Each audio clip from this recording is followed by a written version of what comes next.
You're ready? Mm-hmm. Okay, so how was your enthalpy? You understood now? Now, Yeah, now I understood. Yep. now all your doubts regarding enthalpy is clear, I guess? Yeah, it's clear. It's clear. For the most part, you actually really helped me understand it a lot better because I had a test recently. And the thing is, you helped me like understand the concept a lot better because enthalpy usually applies to other different equations that happen later on throughout the unit. Yes, yes, that's true. So until and unless you're clear with the concept of enthalpy, the other things which we'll be studying will be a bit difficult for you to at that moment. Yeah? Mm-hmm. Okay, Yep. we'll start with our day. And today, as your request was electronic configuration and periodic properties, right? Mm-hmm. So, and before going into that topic, I just want you to want to request you that please can you mail me the soft copy of your whole syllabus so that I could see what all content is there. Like when we Mm-hmm. Yep. different boards, it is different content. So I just need to see that content for you.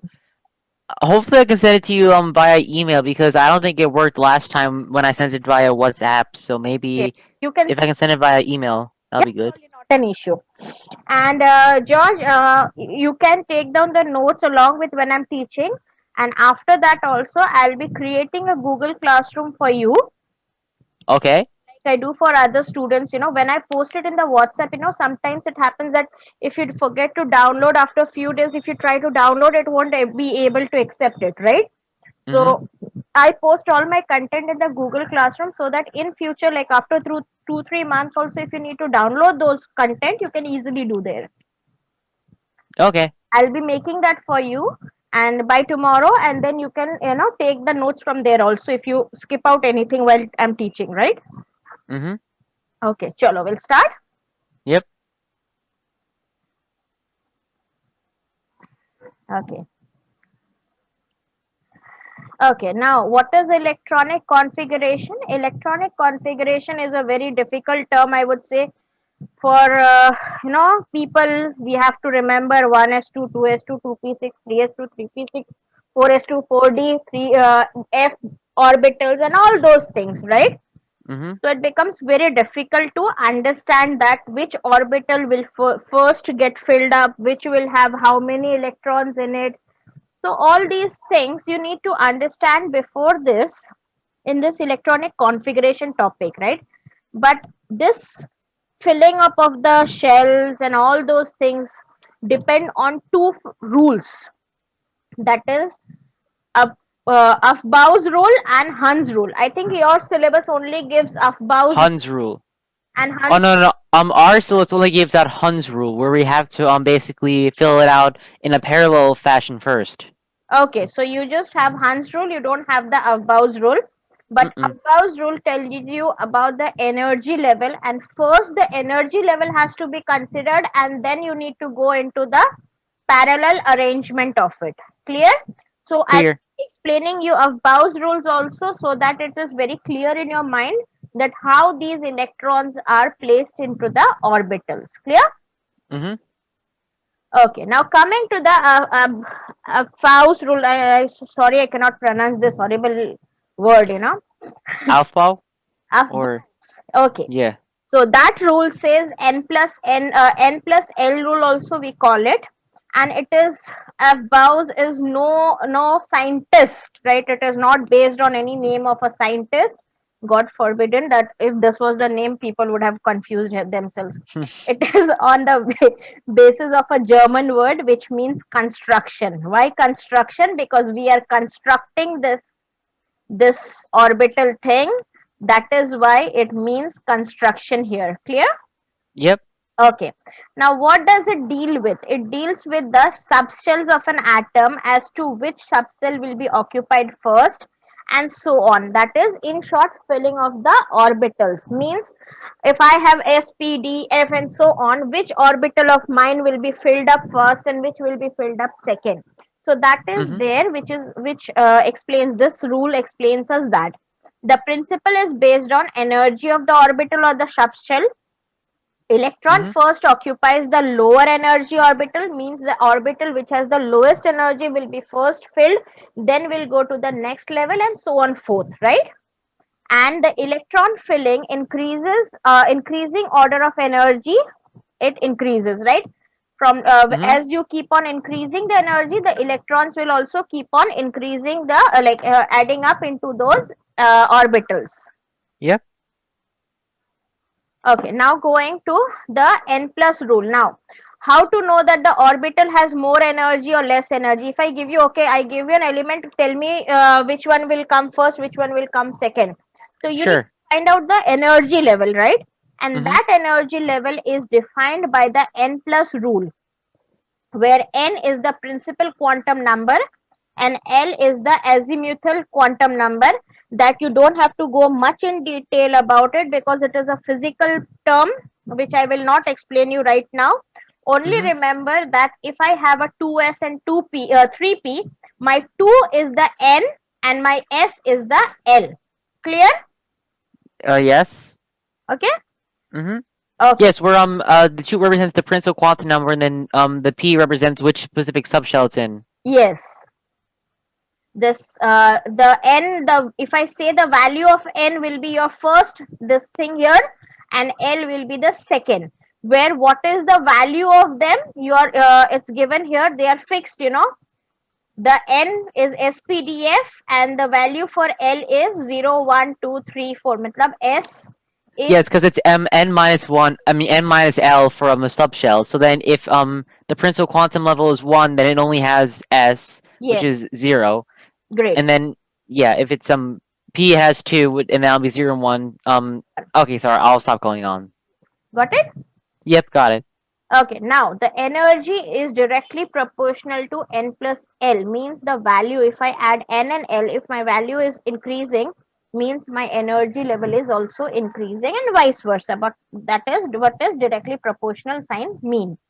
Okay. Mm-hmm. Now for say example, I have two shells here, subcells 2s and 3p. So what will be my n plus L value for 2s? That is 2 plus 1. Sorry, Yep.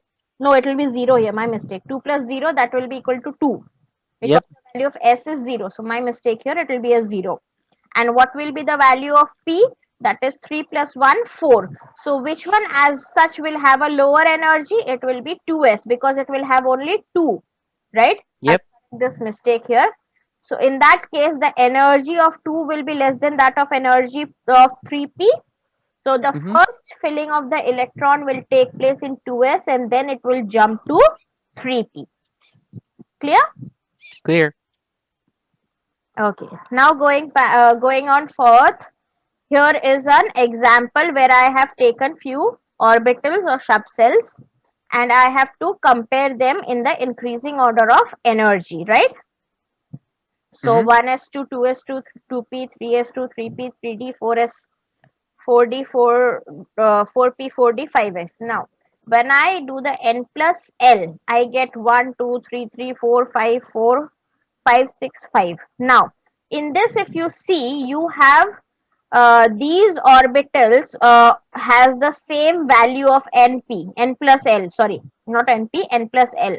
That is 2p has and 3s both has the value of 3. 3p 4s has a value of 4 and 3d 4p 5s has a value of 5. Now, how will you tell that now which is having more energy and which one will occupy in which orbital will the electron first go? Say for in the case of 2p and 3s, both have the energy level same. So how will you tell that whether the electron will first fill 3s or then fill 2p, or first it will fill 2p and then go to 3s? It depends on the value of n, that is this number, that is 2 and 3. If 2 is if 3, as we know that n is equal to 2 here and n is equal to 3. So which is greater one? This is. So if this is greater, the value of n is greater, means this has more energy. So in Mm-hmm. that case, we get that 2p has less energy compared to 3s, 3p has less energy compared to 4s, 3d is lesser than 4p, is lesser than 5. 5S. Clear till here? Clear. So what will be the sequence? The sequence will be 1s2, 2s2, 2p, 3s, 3p, 4s, 4d, sorry, 3d, 4p, 5s, 4d. And I can see that you wrote the vertical line rule down below. Yes, here it is. So this is an easy trick to remember it, that 1s2 because it is 1, you'll have only 1, 2, 2s2, 2p, 3, 3s2, 3p, 3d, 4s2, 4p, 4d, 4f, 5s2, 5p, by 5d and so on forth. So it goes here. First it will fill the first 1s, then 2s, then it will fill here 2p, then it will go to 3s, then it will fill 3p, then go to 4s as we have seen here. Clear? Mm-hmm. Clear. Okay. Now, here is an exception in the Aufbau's rule. The Aufbau's rule will not be applicable in the case of single electron system. Means all these have single electrons in the outermost shells, right? So in that is why it will not accept or not apply the n plus L rule. It will always have the same energy level in all the shells if I talk of. So in short, n plus L rule will be not applicable to these elements here. Clear? Mm-hmm. Will you just give me 1 second? Yep.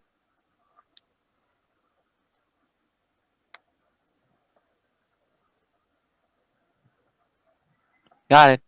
Got it? Mm-hmm. Okay. Chalo. We'll go now to the Hund's rule.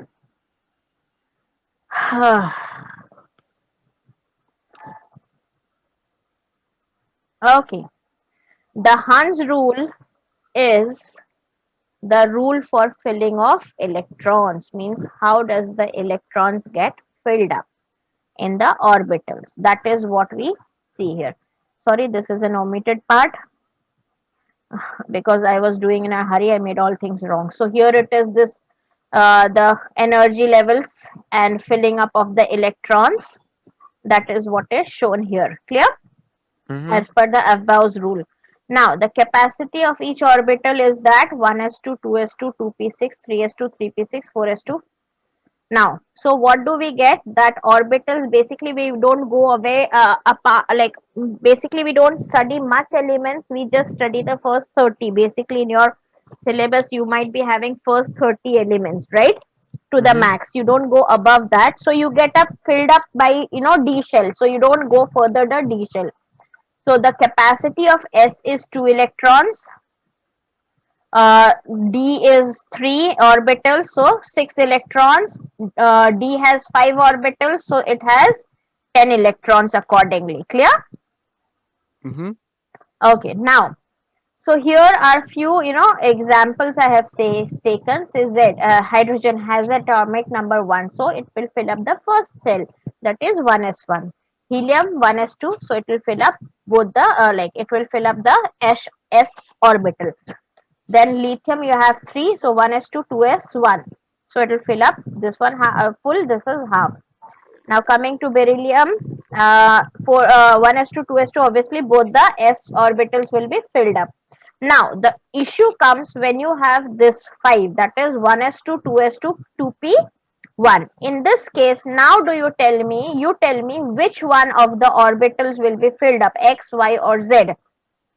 It'll no orbital will be completely filled up, but they will have 1 electron in X. Why only x? Why not y and z? I can put in y and y can put in z also. Well, it's because in the orbitals actually they also have, a lower energy level too. So for the most part, what you want to do is you want to fill it up in the lowest energy state possible. And for the most part, you have to give them a positive spin, so it has to be only 1 up arrow. And if it were 2p2, you would fill 1 up arrow in the first box and then another up arrow in the second box.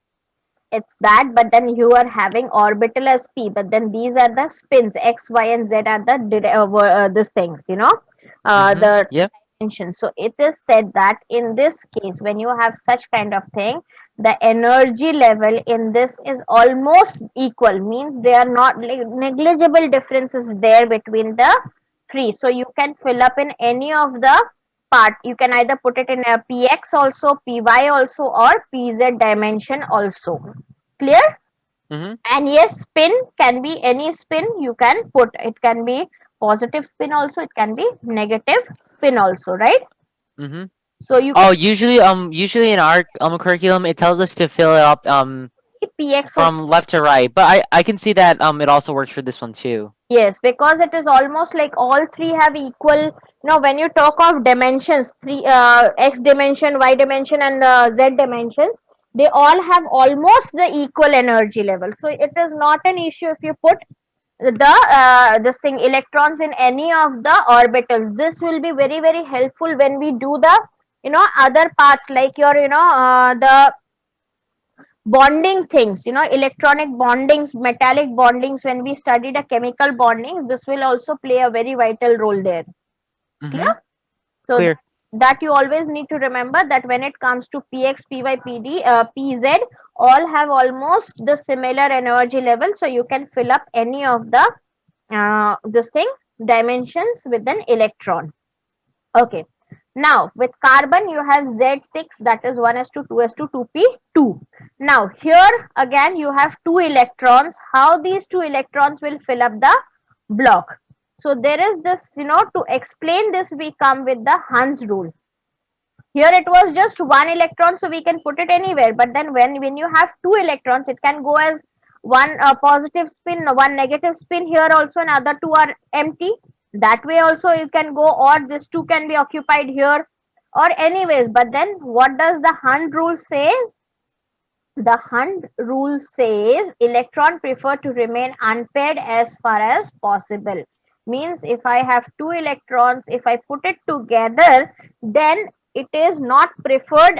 Then it like it will not be that much preferred over when I put two electrons in two different dimensions. Clear? Mm-hmm. So that is what my Hund rule says. The Hund rule says electron prefers to remain unpaired as far as possible. Also, electrons in a subcells are paired only when all the orbitals of the subcells are half filled with when parallel spin. Means once it is fully half filled, then only it will go for full filling. Right? Yep. For example, Mm-hmm. 2p it is there, then it will occupy x dimension, y dimension, or it can occupy x and z also, or it can occupy y and z also. Only that they will not be existing in pairs, because they prefer more of half filled than for full paired ones. Clear? Clear.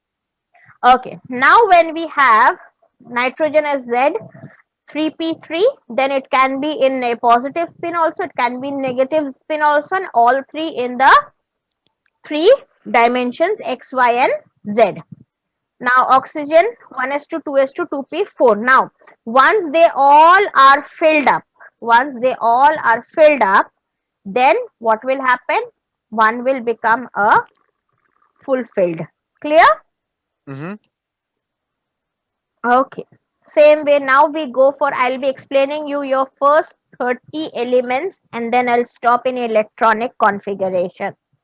Clear? Yep. Because there are certain exceptions which you need to understand. Clear? Mm-hmm. Are those quick question? Are those some going to be anomalous elements? Anomalous means, like, I didn't get you. Oh, sorry. Never mind. I was actually thinking of something else because it was mainly going to apply to the electron configuration, like with elements chromium 24 and copper 29. Yes, yes, yes. That I'll show you why it happens. I'll show you that also. Okay. Okay. So basically, as I said, we don't go above the 30 elements. So we are here till 4s2 it is 20 and 3d is 30. So I'll just take the electronic configuration with this extent only: 1s2 2s2 2p6 3s2 3p6 4s2 3d 10. From 1s2 to 2p6 it is 10 electrons. 1s2 to 3p6 it is 18. 1s2 to 4s it is 20, and 1s2 to 3d it is 30 electrons. So we will be seeing elements having 30 electrons. Clear? So these are the Clear. electronic configurations, where if you want you can keep on making this block and explaining the whole thing, like how it will be filled up. It is 2p5, so it will be one here, paired electrons here. Here also it will be a paired electron, then one unpaired electron. When it comes to neon, it will be all three paired electrons. Clear? So Clear. fourth, you have fluorine as an atomic number 9, neon atomic number 10, sodium atomic number 11, where you have 3s1 means after P, you have one more shell which will give you the one electron in any of the spin, positive or negative. Mm-hmm. Magnesium as 1s2, 2s2, 2p6, 3s2. Aluminium, you have 1s2, 2s2, 2p6, 3s2, 3p1. So 3, 6, 9, 10, 11. How come? 10, 11, 12, 13. Clear? Mm-hmm. Okay. Coming to silicon, 1s2, 2s2, 2p6, 3s2, 3p2. Now, clear till here? Then we go to 19. Same way it goes on fourth. We go to 19, 19, 1s2, 2s2, 2p6, 3s2, 3p6, 4s1. Now coming to calcium, obviously the same, only 4s becomes 4, 2. This 4s के बाद में you have 3d1. Clear? Because after 4s, after 20, the 21th will be 3d1 here as per the configuration thing. Now coming to your chromium. So same here, that is Ti is 3d2, V is 3d3.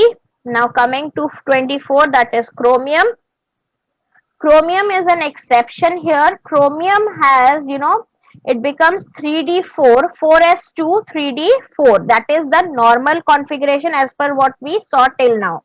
But then there is an exception, and this configuration which we have seen here is not true.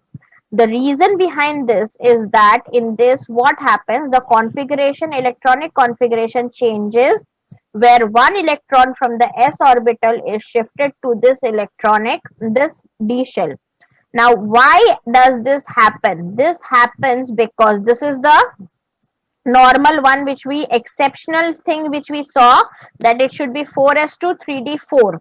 But when we have this exception, it becomes 4s1, 3d5. Why this happens? The reason being this, that there basically what you understand is till 30 we can apply this rule which I'm going to tell you, but then after 30 there is no particular rule saying what I have explained. There are experiments which are going on, and on the basis of that they are explaining these electronic shifts, right? But Mm-hmm. till 30 we can accept this rule what I am going to tell you. But after 30, if there are such exceptions, they are only based on the experimental outcomes, right? There are experiments carried out, and what they prove will give you these exceptions which come up. Clear? Clear. Now, here what happens is, as I told you previously, that Hund's rule says that half-filled electrons or half-filled orbitals are more stable than more stable. Half filled or completely fulfilled should be more stable than, in mid between the two. Yeah. Like for example, Forest 2 is completely filled, but 3D4 is not exactly fully half filled yet, so it will be more stable to do the other way. So when you take one electron from here and put it here, so now what is happening? 4s also becomes half filled and 3d also becomes half filled. So this is not that stable as compared to this. Clear? As a Clear. result, this will be accepted where one electron is shifted to the d orbital to make it more stable. Clear? Clear. Okay, so on fourth here we can see for others, that is 25 manganese, 4s2, 3d5, 26 is iron, 4s2, 3d6, cobalt is 4s2, 3d7, nickel is 4s2, 3d8. Now comes your copper. Copper again, you have the second exception where copper is 4s2, 3d9. So what is the issue here? The same issue. This is fulfilled. This is nor half filled nor fulfilled. Clear? So it won't be that stable. So what happens? One electron from the s orbital is shifted to the 3d orbital, where the new electronic configuration comes up as 4s1, 3d10. 4s is a half filled stable. 3d is a full filled stable. So now both the orbitals are stable in this case. Clear? Mm-hmm. Clear till here? Sure, let me copy it down quickly. Give me one quick second. Surely, surely you can. You want others also, the other notes also I can give you, not an issue with it.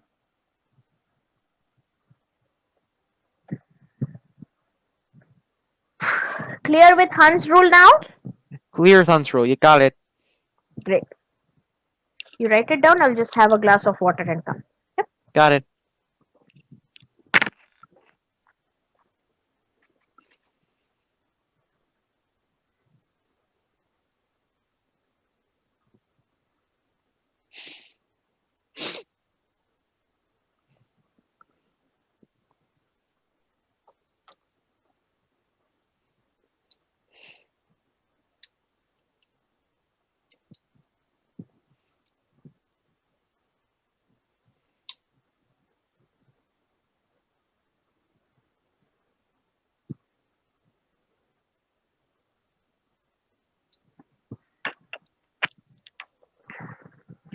Okay. Do let me know once you're done. I finished. You finished? Okay. Chalo.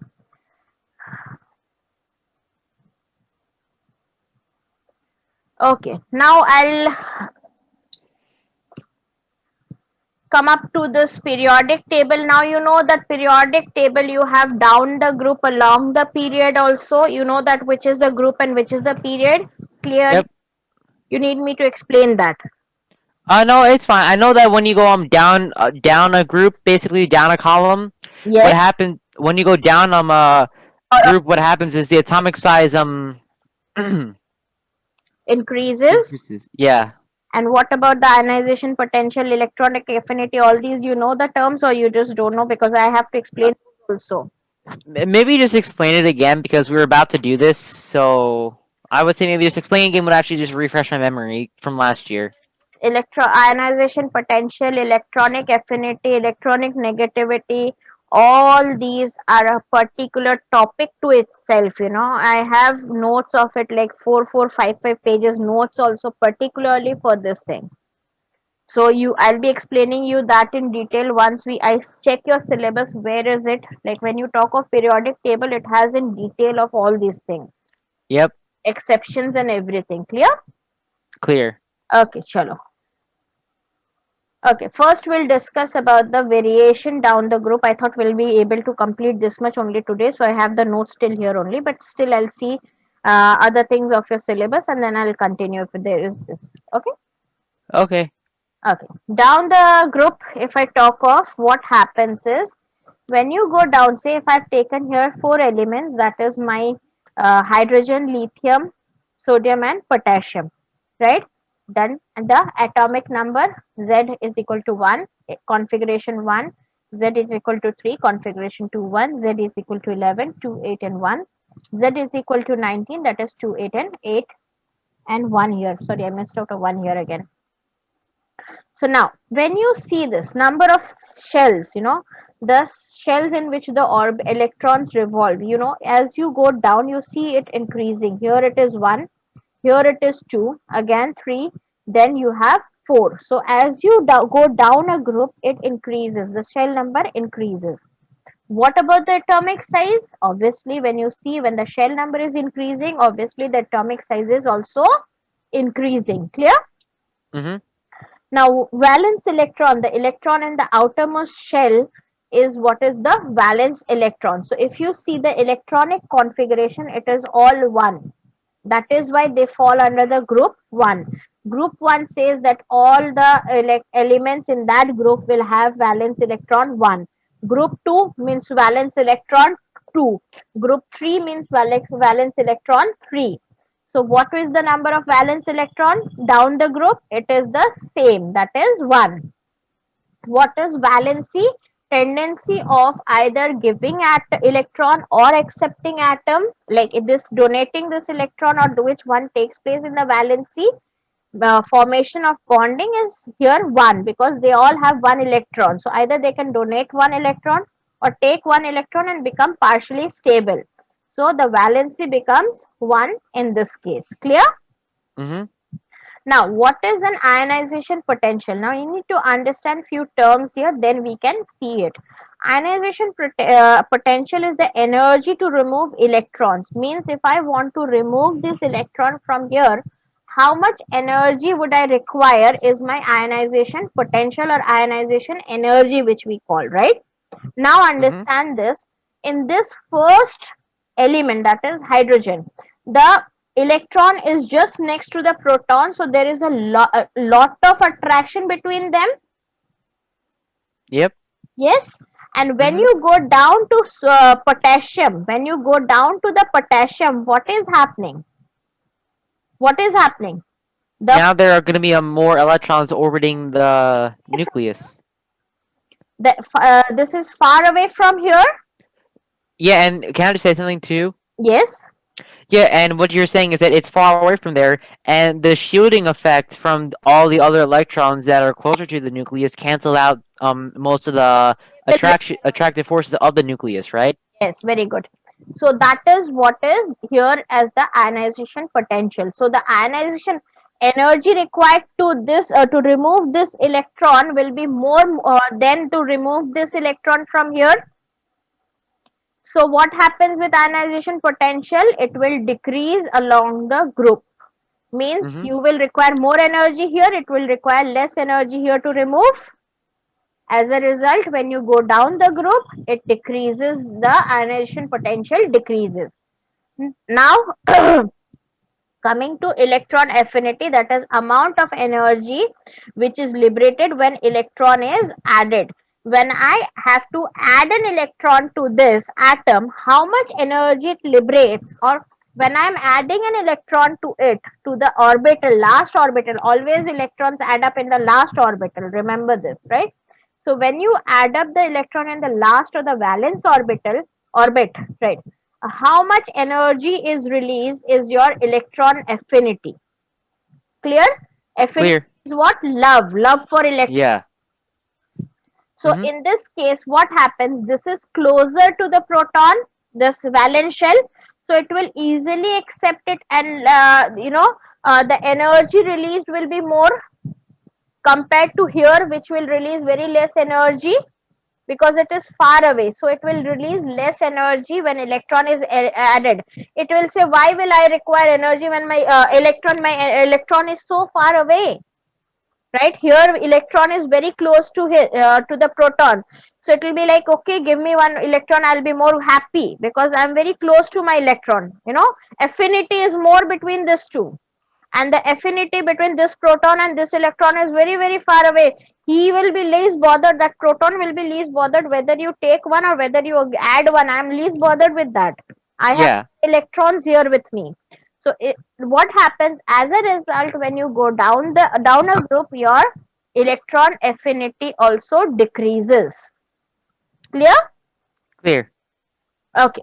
Here, electronegativity. Now what is electronegativity? It is the Electronegativity is basically the attraction of electrons, yes. with fluorine being the most attractive out of all of them. Yes, yes.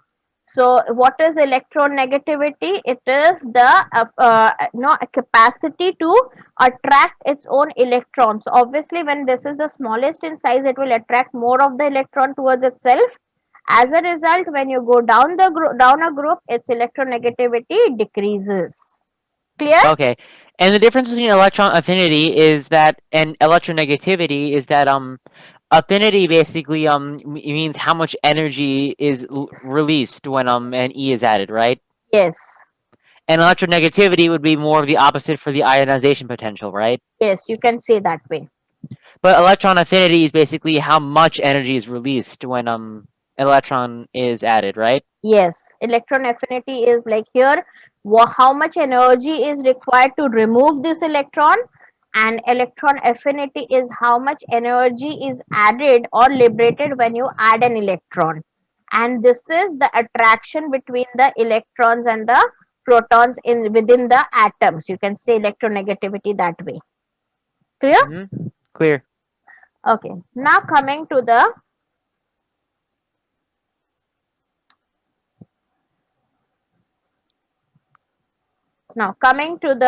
metallic property. Okay, what is metallic property? Metallic property is the ability of it to donate an electron in when you form the bonds. You know, when you're having chemical bonds, you have your ionic bond, you have your covalent bond, you have your hydrogen bond, you have your other types of bonds, you know, van der Waals force and all those things. So in during that time, you know, basically you see those metallic properties are like those bondings basically are because of the electrons. If you have bit learned about it, have you come across this terms, you know, this type? Yeah, metallic character is basically the ability. Yeah, it's the ability to donate electrons. I remember that faintly though. Yes, so that is where it is like metallic characteristics depends on the electron donors, and that increases, right, Mhm. increases when you go down. Why? Because this obviously because the electron affinity, when you have more of electron this thing attraction between them, they will not easily donate their electrons, and when they are far away they will easily donate their electrons. As a result, when you go down it increases. Clear? Clear. Okay, now coming to basic oxides means, what is basic oxides means, will it form a basic substance or will it form a acidic substance, right? When a Mhm. metal or when an element reacts with an oxygen, and then when you take the aqueous solution of that oxide, will it form a basic substance or will it form a acidic substance, right? So Mhm. that depends on how good the metal is or how good the element is. A metal means, if I take a hydrogen and if I take potassium, which is more good as a metal? It is potassium, because it increases when you go down, because potassium has a more tendency to donate electron than hydrogen. As a result, the metallic character of potassium is more than that of hydrogen. Mhm. So what will happen? The potassium will have more basic oxide property than that of hydrogen. So what happens, as you go down a group, the basic oxide property increases. Clear? Mhm. And when you go, you know, when you go this way, when you have the acidic or the non-metallic property, obviously it decreases. Because why? As I said, when the metallic property increases down a group, obviously non-metallic property decreases. Jitna wo, the more it is metal, the less it will show the properties of a non-metal. Clear? Mhm. Clear. Okay, so till here is your what, the metallic properties down mm, down a group. Okay, Yep. now Mhm. we will see across a period with the help of a video, because I have not made the note till there. I'll just show, It's fun. Yeah. I'll show you that way, right? And Mhm. then I think I can go for your give me a minute, George. I'll just show you a syllabus book, syllabus page which I have sent you. Is that your syllabus? Then I don't have any issue. I have messaged you and I send you a photograph also for that in the group, because that is what I searched and found out.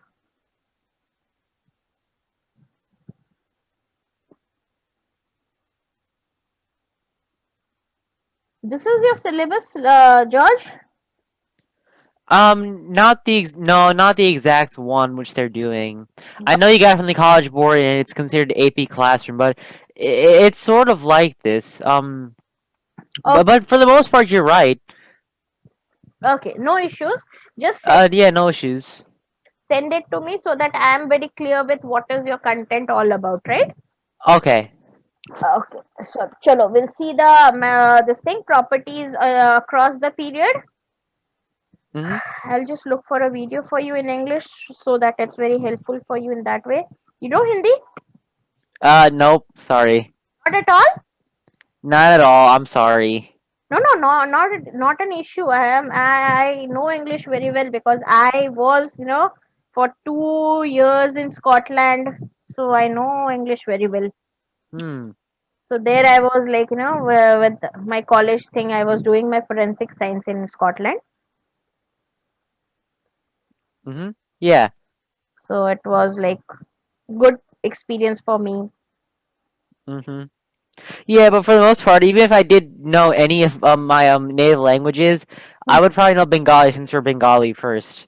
So I Actually, mean, my mom knows Bengali and also parts of Hindi. It's just that I can understand her because with the emphasis which she gives on something, I can understand Hindi to an extent, but understand Hindi and Bengali to an extent, okay. but not that much. So if I speak in Bengali, will you understand? Uh, I'm gonna be honest with you, probably not. Because I myself is a Bengali person, I am brought up in Bengal.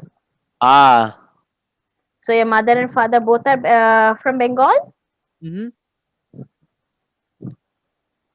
Great. And you're born there, so you know it basically there, right? Yeah. No, but my dad, he's from Bengal, but he's actually Kerala heritage. Acha. Okay, great. Okay, give me 2 minutes. I'm just looking for it.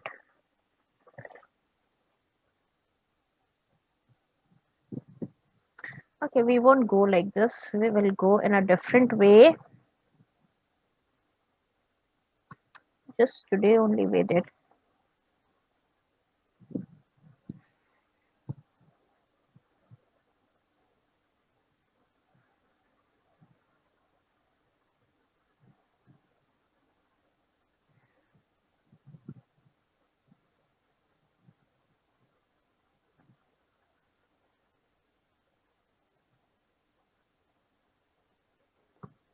So you never come to in India? No, I have been to India a lot of times. So where, like which place basically you have come to? Bengal, West Bengal, Calcutta? Yeah, Calcutta. Yes.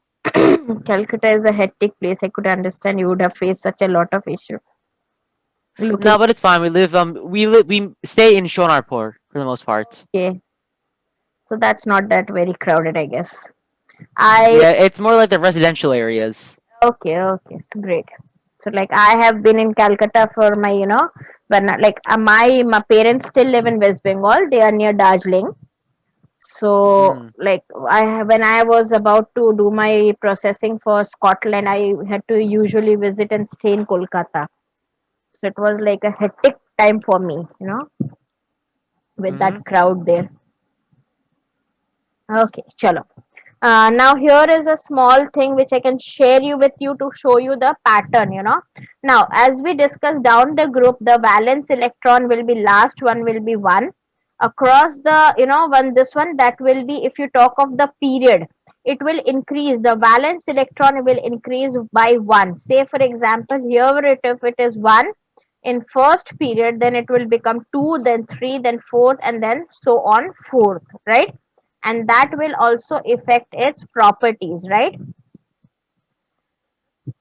Much you don't have across the periodic variations as you have in the case of Downer group, so we will not go much into it. When you see here, the periods on an element belongs to the represent the number of shells of the orbits here in the electrons elements. Means if I say here, say for example here, if the number of shells will also be remaining almost the same till here, like 2 8, the shell numbers will remain the same.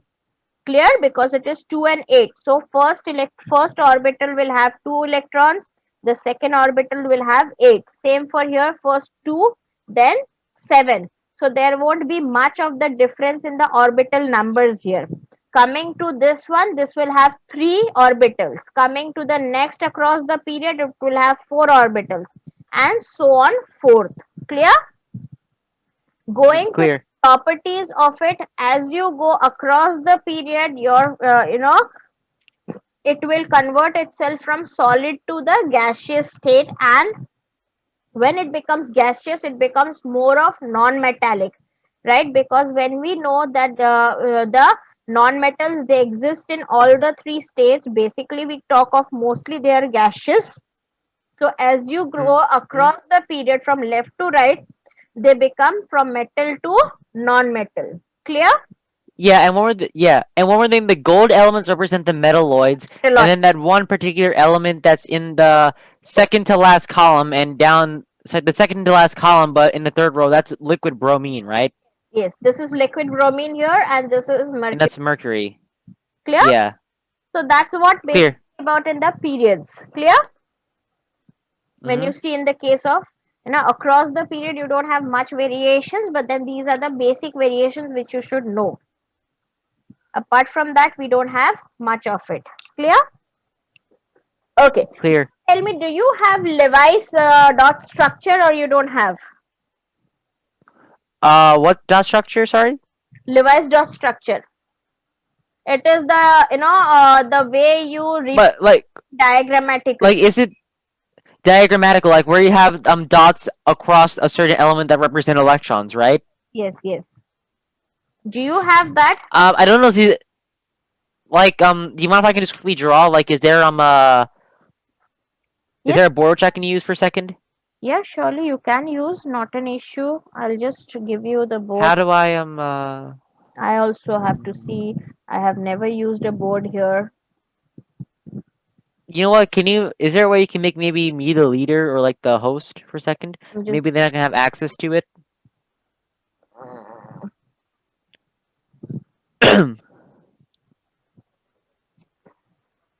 hmm. George, you're the host Thank now. you. Welcome. Okay, give me one quick second. Share screen then. Okay, You can so let share. me just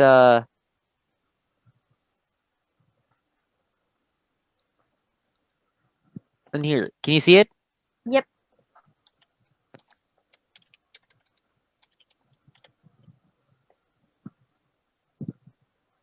Oh. Um. You can go to Zeta board if you want. Zeta. So ZAT board. This one? No. How do you spell it? Z I. Free online. Free online whiteboard. Okay. Um. Okay.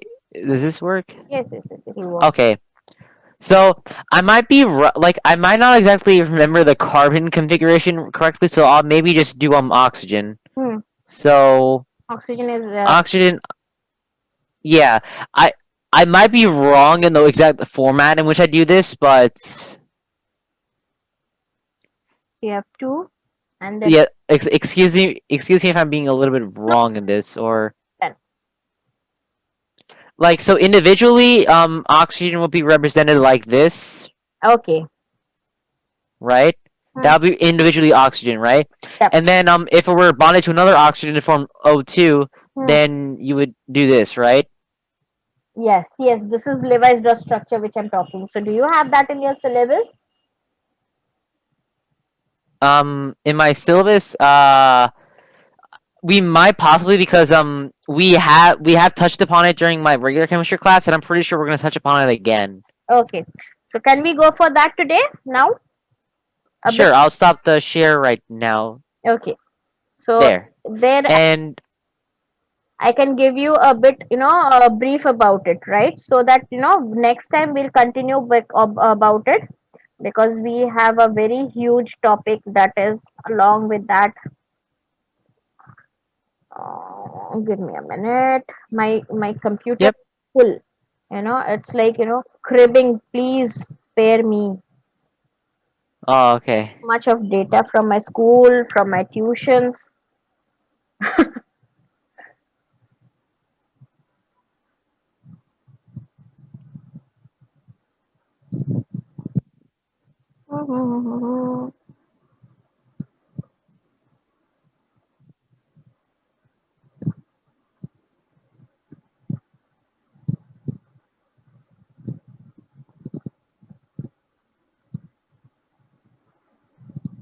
Why am I not getting it?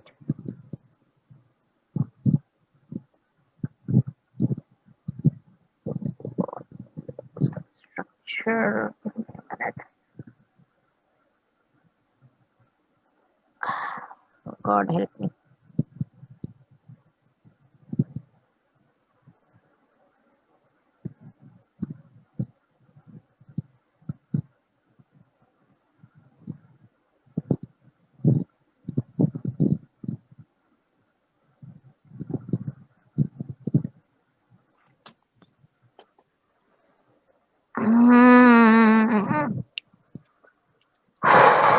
Is everything all right? Yep, I'm not getting it. Oh, Just the thing is, yeah. Sorry. Can you just give me one? Oh, sorry. Can you just give me 1 minute? I'll be right back. Can you just give me one quick minute? I'm sorry. I'll just be right back. I just need to tell my parents something. It'll be quick. yeah, surely. Oh, actually, I can tell them later. It was just regarding studies or no, I can tell them later. I don't want to like take time away from class. Okay, so we can wind up today till here. Yeah, and then maybe we can add an extra 10 to 15 minutes for the next class. So I'll take a note of that. Is that fine? Yeah, surely, not an issue. That can be done here there then. Okay. So and I'll also like a second. I'll also send you the syllabus as soon as possible. If not, I'll try sending it with you at least within the next half an hour. Yeah, just like no, it's okay. You can send me, but then Oh, just no before going for the next class. That is next. Now you want once a week, right? That is Sundays. yeah, yeah. Sundays could do good. So do one thing is like every if you cannot send me once the whole thing and do let me before a day or two by like say Monday Tuesday you tell me which topic you want to cover on Sunday so that I could prepare Okay. the whole thing. So I'll send it at least 2 days in advance. Yes, just 2 days in advance, so that will be helping me a lot to understand about it, like what you basically want for your explanations. You know? Yeah, because it differs. And yeah, and not every curriculum for the AP is going to be the same, right? Yeah, that's true. That's true. So that's the reason I'm asking you for it. Clear? Clear. Got it. Thank you. Okay, bye. Take care. Bye. Take care. Bye. Bye.